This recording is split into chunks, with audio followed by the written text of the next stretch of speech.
Hello everybody. I've still got my big fluffy comfy sleeping hoodie on because we are going to be reading Nadiya's version of Sleeping Beauty today to introduce you to your bake this week.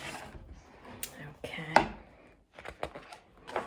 So this is Sleepless Beauty and her magic in a mug.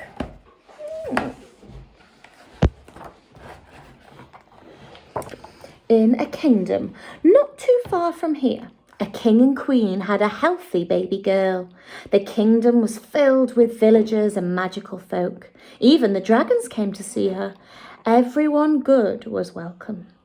"How precious she is," the good fairies cried. They cast spells for the baby princess. "Let her be kind," said one fairy, touching the baby's heart with her sparkling wand. "Let her be clever," said another fairy, touching the baby's forehead. But a bad fairy, who had not been invited, sneaked into the castle. "Let her prick her finger, and then her night will be everlasting," the bad fairy cackled, touching the baby's fingertip before anyone could stop her. The king and queen were terrified for their precious daughter, so they banned all sharp things from the kingdom. The people found it a bit tricky to sew on buttons or safety pin things together, but they loved the princess, so they didn't really mind. As the years went by, the princess grew into a very curious girl, with an imagination that never went to sleep. At night, she would often go wandering in the castle in her slippers, exploring every nook and cranny. One moonlit evening, she found a room in a tower that she'd never seen before. She picked the lock with a hair grip and went inside. But it was empty, apart from one single window. The princess went to the window, put her hands on the windowsill and leaned out. "Ow!" she cried, looking down at her finger.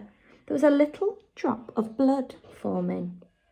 The princess hadn't noticed the gnarled bush of thorns that had grown up the side of the tower, encircling the window frame.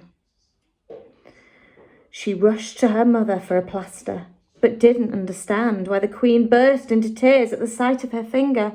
It was only a little pinprick. You know what that really means.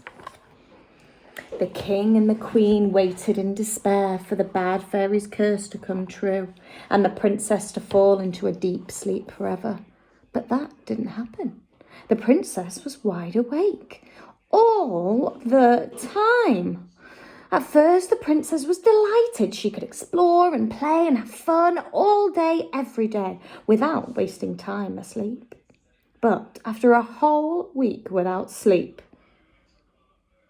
the princess became frustrated and very grumpy. Her beautiful eyes were red and puffy, and she walked around the castle in a daze, snapping at anyone who crossed her path. So the king and queen sent heralds out to the kingdom, announcing that anyone who could help their daughter sleep would be rewarded with a lifetime supply of safety pins. First, the princess was visited by a personal trainer. The trainer told the princess to get lots of exercise and she soon would get to sleep. So the princess did 500 squats, but all she got was an achy bottom. Then the princess was visited by an air conditioning specialist. The specialist told the princess to cool down her room and she would go to sleep. So the princess had an air conditioning unit put into her bedroom, but all she got was the flu. Next, the princess was visited by an author who wrote bedtime stories. The author told the princess she would read at night and she would soon get to sleep. So the princess read 45 books. Thrilling adventures about princes and princesses, dragons and trolls, but all she got was a racing heart. Then she was visited by a world-renowned baker, Hall Hollywood. Sounds familiar. Who travelled from the land of Wallasty. He bought her a box of marmalade cookies with spices to make her sleepy.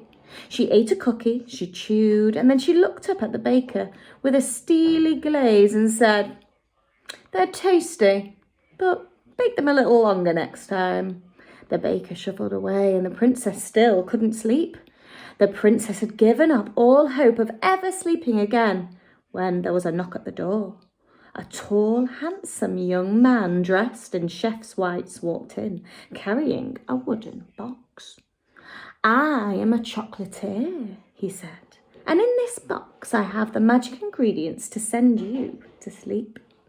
The princess sighed. She didn't think anything in this old wooden box could possibly hold anything magical. But she could turn cartwheels in her pajamas if it meant she could get to sleep. The chocolatier opened the box and the most delicious smells wafted out. "What is that?" the princess gasped. She had never smelled anything so wonderful in her life. "It's magic," said the chocolatier. He mixed all his ingredients together on the stove and poured a stream of steaming, velvety liquid into a mug. He handed it to the princess and he breathed in the pale, chocolatey vapour.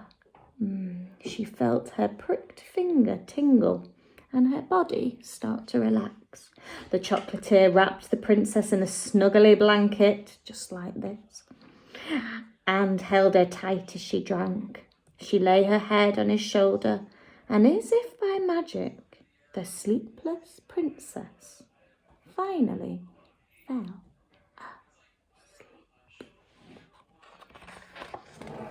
So, that is exactly what you are going to be making this week. You are going to be making the magical hot chocolate that Sleeping Beauty drank to help her go to sleep.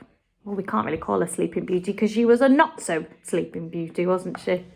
Okay, so this week you're going to make cardamom and malt hot chocolate.